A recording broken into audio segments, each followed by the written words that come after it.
To introduce Senator Anthony Williams.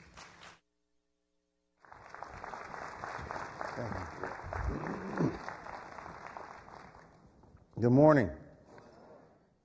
Good morning. Good. Well, I'll wake you up by the time we finish breakfast this morning. Did they just turn the light up because I showed up? That's nice. Where do we start with this conversation this morning? Well, I'll start with me because most of you don't necessarily know me. I am a kid from Philadelphia, Pennsylvania, proud member of that, and obviously a proud but painful fan of the Philadelphia Eagles. So I understand suffering for a long time. I'm also a child who attended public school in Philadelphia County. My mother is a retired public school teacher and administrator. My father is an attorney. We lived on a block in a row house. We have modest means. I wouldn't say we were poor. I would say we were like most Americans, middle class, but think you had more than you actually had at the time. I was one of 3 siblings. All of us have college degrees, and all of us work for a living. None of us have a trust fund for which to stand upon. We were taught at an early age the value of education. I used public transportation to get back and forth from school, and sometimes had to scurry through neighborhoods which saw a level of violence that none of us should have to be a part of. I'm a registered Democrat. Obviously, if you haven't noticed, I'm an African American. I'm one of the baby boomers. So in this conversation, what does this make me? Liberal or conservative, libertarian? I'm an American. This conversation today that we will have is about the condition of our country. We are a mess. We are an academic, educational institution, monopoly-driven mess. We fund and guarantee funding for failure. That's who we are. And I don't care what party you're in. I don't care what part of the country you come from. I don't care what neighborhood you live in. You are not protected from this national crisis. We are at rock bottom. And for anyone who wants to stand up and challenge me, just follow the facts. 20 years ago, we graduated the majority of engineers globally. We currently sit in a society and in a country that actually China, Japan, India, Korea, their numbers are 100% over, and in some cases 160% over their previous graduation rates 20 years ago. The United States, we've actually accomplished what I never thought we would be able to accomplish, a 20% decrease in the number of engineers. 20% decrease. Dropout rates, which 10 years ago, where in many parts of this country were single digit, have exploded and more than doubled. Children actually walking out of high school, no longer attending, and by the way, no one being ashamed of it. And I don't care whether you are in a city or suburbs, no one is immune. And obviously, if you are worried about competing in the global community, we're not. When you look at economies, which are rapidly eating up resources from this country, we're nowhere in the race. Now for you, maybe you, like many folks in this country, in a presidential year, and I didn't, I wore my Obama button for not campaign purposes because I'm in Florida with Governor Bush, and I know I won't win that argument at all. But that said, I understand that, one, wherever you stand in this presidential year, we're going to talk about the war in Iraq, whether we should come home or stay. For some, you'll talk about issues of choice when it relates to abortion. I guarantee you one thing, and I said this to the governor earlier, we're not going to talk about this issue. Any great society, any great civilization, they were never conquered by war. Never. You were conquered by the fact that that civilization had declined with its academic output, its socialization, its civilization, its sophistication never stayed in front of those surrounding communities. So tribes that were conquered were because other communities became more sophisticated in the art of war, the study of war. We are losing this war. And for those who think that somebody's going to come from overseas and conquer us, just look at the real estate values in New York City and who's buying up the real estate in New York City. They're not from this country. I want you to think, anyone who's a parent in this room, anyone who is a grandparent in this room, you should be very, very, very, very worried, if not scared to death. Your child at this pace will not be working for an American corporation. Your child at this pace will not be working for an American employer. Your child at this place will not be paying taxes for social services or programs in this country. At this pace, your child will be working for some foreign company that never conquered us. But because we foolishly drank the Kool-Aid and continue to fund public education at the rate that we continue to fund public education and in a manner, no accountability, no challenges, and oh, by God, don't talk about the union. How dare you talk about that sacred cow? And as lambs led to slaughter, we drink the Kool-Aid and say, somebody else is going to fix it. You know, I had a leak in my living room about 2 weeks ago. My daughter, 20 years old, comes home from college. Thing is dripping, dripping, dripping. I come home that night, it's dripping. On my dining room floor, I'm like, Autumn, did you notice the dripping from the ceiling? Yes. Did you call anybody? No. I don't know what to do. 20 years old, college student. Okay. My wife comes home. Honey, did you notice the drip? Yeah, I did. Yeah, what are we going to do about it? What do you mean? What? It's our floor. It's our house. It's dripping in our house. Of course, by the time I get home, it's no longer dripping. It's like almost cascading into the living room. And, you know, I call the plumber, and the plumber comes out, and I pay the bill. This is what we're doing as a nation when it comes to public education. Understand what you, as a grouping, will do. In this year of a national election, when you talk about education, we'll talk about one thing. We'll talk about money, and lots of it. We'll talk about increasing funding for public education to save the children. Of course, we have to save the children. We have to spend more money. I'm not sure what the heck we're spending more money on, but we're spending more money. And of course, none of us will do what we normally do, and that is, you know, when you go to a surgeon, let me ask you a question. Does anybody ever go to a doctor? And if you go to a doctor, does anybody ask you about the doctor's reputation? And anybody who has a doctor who has a high death rate, you don't go to that surgeon, right? Yeah. If anybody, you don't buy a car from a used car salesman whose cars the engine dies. You don't go to, and by the way, you don't get your lawn cut by the guy who doesn't know how to mow a lawn. You don't get your plumbing fixed by somebody who has floods continuing in their property. So why do we continue to feed the beast of public education as it's currently constructed? Now, for those who think they're in Florida to go to Disney World, you are in Florida because you did have an academic revolution led by a governor who was a Republican and, for all intents and purposes, goes by the stripe of conservative. And I'm here. I'm not a liberal. I want you, am I being filmed? Please. I'm not a liberal, okay? But I'm what most would call, a moderate Democrat. I'm here for a reason.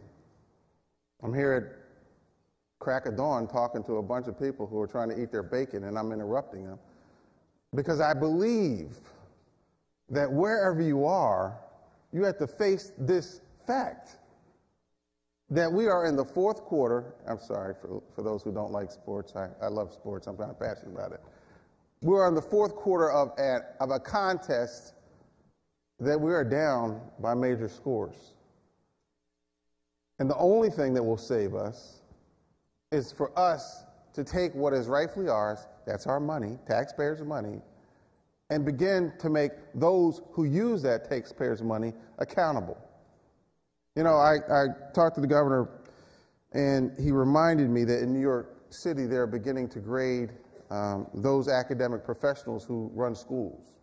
And of course, that's controversial. Now, we can grade the children, but why would we grade a teacher or why would we grade a principal? Because, you know, of course, like I come from Philadelphia, and I'm still looking for it, but they describe me as representing inner city schools, even though it's in the city, and I don't know where inner begins and outer starts and middle. I don't know where all that is, but I'll look for them. I have those inner city schools, and of course, when I go talk to teachers, you know, the first thing that happens when I walk in the building, people get their shoulders up and they get a little uncomfortable because I'm the guy who doesn't like teachers. I love teachers, but I expect performance. And I don't expect you to come to me with the traditional drone of, you know, these children have such challenged backgrounds, and, you know, their father's no longer at home and mother's on crack, and God forbid, I don't know how to relate to them, and they just don't sit in their seats all day and, you know, cooperate. I just don't know how to do that. And so I remind them that, you know, look, my mother was a college dropout. She married my father. He went off to war, and she dropped out of college for 2 years to provide for the family and moved to California. We came back, and she eventually went to college and graduated. And while she was in college, she raised us. And then after she graduated from college, you know, she wasn't a soccer mom. She went to work. And when we were 3 and 4 and 5 years old, we would go to parts of Philadelphia that were as challenged as they are today. They had drugs just as they had today. They had single moms just as they had today. But she would spend hours after school. Oh, by the way, when the bell rang, she didn't run home. She went out to somebody's house, knocked on the door, and said, you know, Johnny, Jamal, Jamie, Janelle, whoever, they're not learning. They're not doing their homework. And here's why, and here's what you need to do. Here's how you make them a success in life. I run on, you know, when I ran for public office, one of the strongest assets that I had wasn't my father, it was my mother, because I would run into those students that knew my mother was a teacher. And they would say, you know, I love your mother. I don't know you, but I'm going to vote for you. I'm like, that's good enough for me. This issue that we have, it's not because the kids won't sit still. There are always challenges when you're an educator. Always. That's what makes you a consummate professional. That's what actually can make you demand more money. If I find a teacher who fights those obstacles and has academic success, and by the way, when I mean academic success, I don't necessarily mean the kid's going to Harvard, but I do understand that they should have a quality of life, that they have a path in life, that they know that they have a skill, that they can use it either to fix a car, fix a computer, or fix a brain. They should have a defined path that they can reach out to, that they feel hope, that they shouldn't by first grade say, you know, I can't master skills in math and science, and therefore, why should I stay awake in high school? That's what it means to be a teacher. I know what it means to be a teacher. I saw one. I've seen them. It's not about the condition of the school. It's what you do in the school. My father, who is a lawyer, and by all statistics should have never been one, from University of Pennsylvania, an Ivy League school, who was head of his class, a stellar athlete. He was the kid who grew up on the block that when they ran out of money, they moved because they ran out of the rent money.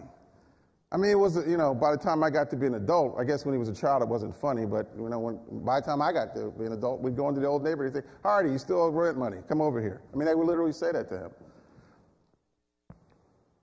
The reality is that what happened to him in those schools, and he took me back to his old school, a dilapidated building. He said, man, that still looks the same. The issue of books, they didn't have enough books. He shared it. The issue of the teacher, though, let me tell you what he told me about all his teachers. All his teachers expected excellence of him, demanded excellence of him, and required excellence of him, and spent hours pushing him to be excellent. With limited resources. Poverty never stopped them. Physical plant never stopped them. Lack of resources never stopped them. And oh, by the way, no union that they weren't a part of ever got in the way. So if I sound a little bit annoyed about this, I am. If I sound frustrated by this, I am. Because we don't have the collective will politically to do something about this. And whether you like it or not, this is about politics. About politics. It's about you Democrat, Republican, black, white, urban, suburban, rich, not so rich, Florida, Pennsylvania, California, Texas, Montana, Indiana, Wyoming, wherever you are from, you're an American and you are at war here in this country and we are losing. But for some people, they just won't wake up and understand it. Well, I want to welcome you to the Legions. The general's sitting right over there, and I'm a lieutenant. And you are now officially signed up. Anybody here registered to vote? Raise your hand. Good. That's, when I go to high schools and the kids are like, anyway. Everyone is registered here, and I'm sure not everybody is registered the same way. And I'm sure not all of us are going to vote for the same guy. But there should not be in this election year, at the top of the list, this issue when it comes to education, spending money, poppycock. I want to know about accountability. And by the way, the first thing on the top of the list should be, I don't care whether you're a Democrat or Republican, should be about choice. There should be no more guarantees in any system. It is the last bastion where you guarantee money going to something that's failing. I don't know where we do that else in America. I don't know where if you fail, you get an increase in pay. And somebody gets to whine to you about it. The reason why they failed is because you didn't give me enough money. Where? Who? What? How does that work? How? Tell me. The only people I know that do that are like Terrell Owens and Chad, whatever the guy's name for the Bengals. That's the only people I know that get to whine about things. I mean, $30 million is a lot of money. I don't know anybody else that gets to do that. I don't know anybody who gets 3 months off in the summertime and talks about they don't get paid enough money. I don't know anybody who comes out of a system and says, I work at a certain school, and by the way, the school is under what the federal government is going to be required to be shut down, and I'm proud to say I'm a teacher in that system, and I'm proud to be a part of that school, and by the way, don't forget to give me more money. I don't know. Why does that work?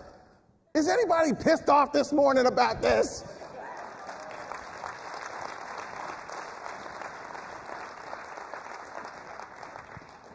Thank you. You woke up. Good. Thank you. So rather than me meander on and complain, I do see rays of hope. And I do. I legitimately do. I see what has not happened in this country, frankly, ever, in my lifetime. And that is people from opposite political stripes actually convening and gathering in a room saying, on this issue, we agree. And on this issue, we will begin to make demands upon the system.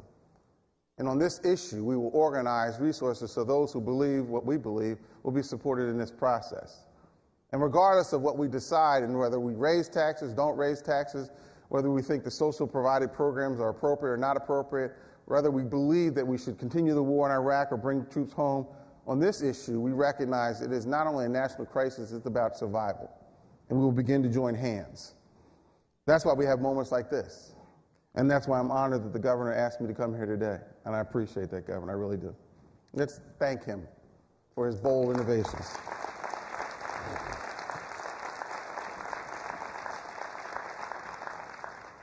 I don't know if many of you like me, John Stossel is a hero of mine, and unfortunately he's not here this morning. I wanted to tell him how honored I am to be sharing a conference with him. For those of us who saw Stupid in America a few years ago, I actually was, doing what I do on Friday nights. I sit in my room, I read all my stuff, I sit in my bed, and, I was almost falling asleep, literally, and it said John Stossel was going to do this thing on education in America. I was like, oh, God, here we go again. Dribble, dribble, dribble.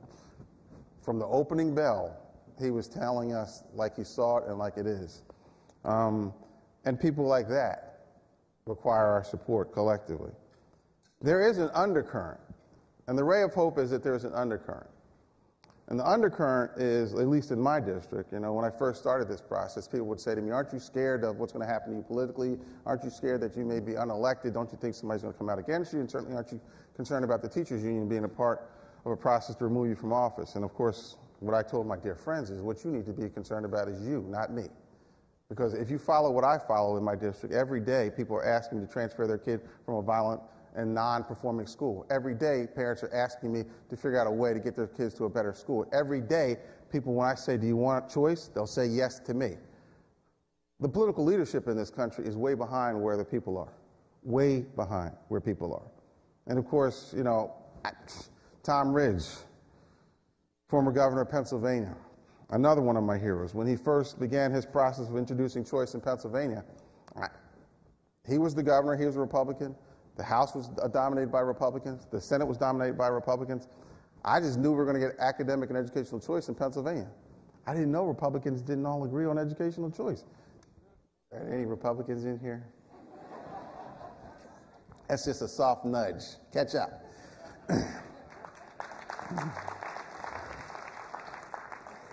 I didn't know that at his time that he was going to be so much in need. I actually, the previous governor was a Democrat. I saw him one time. He introduced me and had me come into a group meeting on welfare. Tom Ridge and I actually had meetings many times during the course of his administration on this and several other subjects. I'm a huge fan of his. But what I discovered was that the political will that I mentioned in the beginning of this conversation was the problem that we have. So these activities that we gather at are very basic and simple. The consequence of this gathering is, yes, you're not alone. Because, when I watched Stossel's report, I thought I was the only person who got it. Because up until that point, I thought I was the only person who understood how dire the situation was. Until I began to come to conferences such as this, I thought I was literally the only person. And frankly, being an African-American Democrat, there's a few of us in this room, we're pretty much a rare breed still at this point in time. So there's a lot of standing by yourself trying to figure out, while Rome burns, what do we do about it? But what you are beginning to feel and understand and see is that people are beginning to raise their hand and say and question the system and question the process. For all those who would say, and they say it to me all the time, Tony, this concept of accountability minus all of our excuses, all the things we'd like to do, fine, it sounds great, but, if you do that, you'll destroy the system. Interesting concept, destroying the system.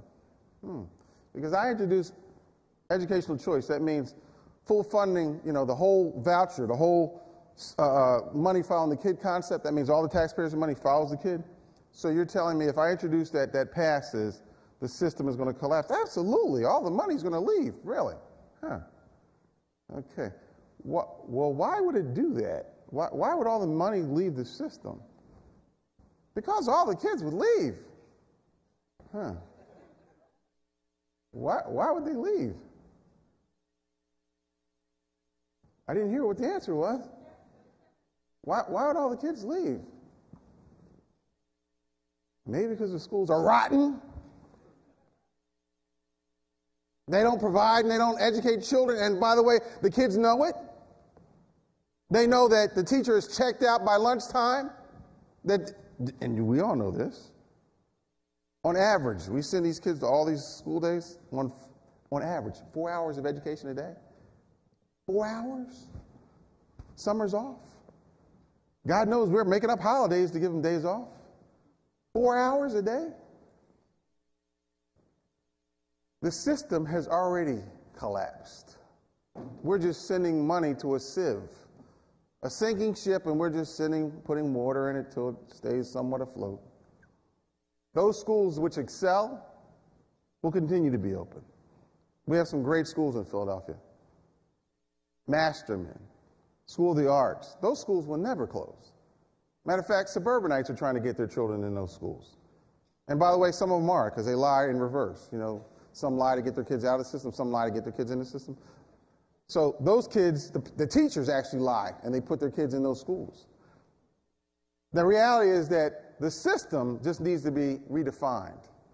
And there needs to be somebody in front of the ship guiding it. And somebody has to chart a course that provides promise for these children. I'll leave you with this. This issue is so important that not 20 years from now, this is not a magical number, because I'm not that far from the number when I will be collecting Social Security. The debate about whether we drill offshore for natural resources or not, at this point in time, is a hypothetical one. Because even if we decide to do such, the engineers that we're going to need to do all the massive drilling, they won't be coming from this country.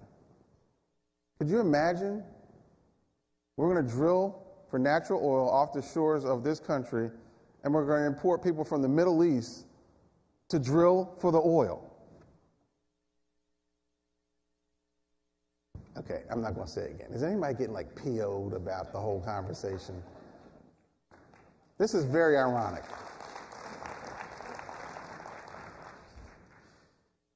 We as a nation became who we are because of our academic creativity. We outwitted every other global community in the world for generations. Our grandparents and our parents were not only superior in their work ethic, and they were extraordinary. Not only were they superior in their ability to create something out of nothing, they had a vision for what education could do for all Americans, and that was level the playing field. Public education just didn't pop up as an idea. It popped up as a requirement and a necessity to provide for this country to go forward and to continue to expand. If there's anybody concerned about this country and democracy being a part of the global community, then this is the issue that you should be most concerned about. This is the issue that joins hands with the kid from the suburbs and the kid who's in the crib. This is the issue that weds the mother from the inner city with the mom, the soccer mom from the suburbs. This is the issue that guarantees the corporate executive is wedded with the guy who hangs on the corner in West Philadelphia. This is the issue. This is the issue.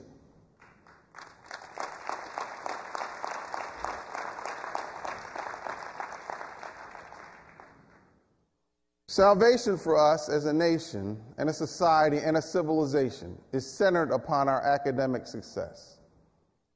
And if the majority of our children are being educated through a public system that is reversing that, then the conclusion is obvious and the rational discussion about it needs to stop, or the irrational discussion about it needs to stop. We need to face ourselves in the mirror, recognize that we look like a mess. Everyone else is laughing at us. We need to pull out a razor blade, have a shave, take a bath quickly because we stink, take some deodorant, brush our teeth because our breath is really bad, and face ourselves for who we are.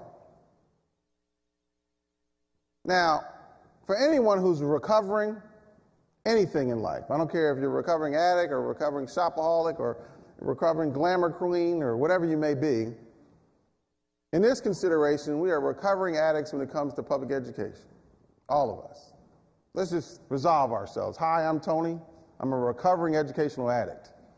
I give my tax dollars unaccounted to the public school system, and I used to love it.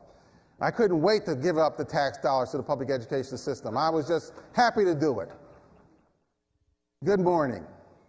And I'm here to reclaim my life, and my children's life, and my neighborhood's life, and my state's life, and my country's life. I'm going to demand from now on that I have control over my tax dollars, and educational choice will be a part of it. Can we all take that pledge together?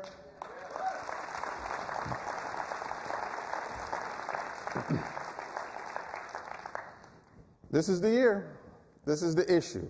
The question is what kind of success we will have in this year of either change or experience, for, against, Republican, Democrat, black, or, I resent this old kind of comment, by the way. I don't quite get that. When people say, I'm a Democrat, and I get in these crowds and they start saying, yeah, and he's so old. I'm like, well, and what the hell is wrong with old?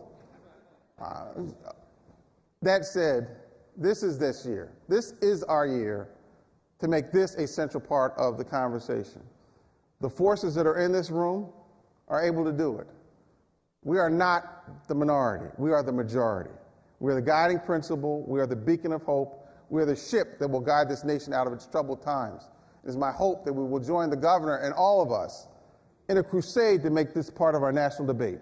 That the next president of the United States will sign a bill that will not only allow, but will constitutionally require us to have our tax dollars be a part of our children's lives, that we can make these systems accountable and responsive to us, that we can call the ticket, that we will be the leaders of a global community based upon our public education system in the way that it hasn't been. That in this moment, that we resolve ourselves as a collective body, that we will speak to a need that those have turned their back to, and that we truly will speak for a population of children that people haven't supported. I hope that all of us are brothers and sisters in that regard. I want to thank you so much for allowing me to come to share with you this morning. God bless you.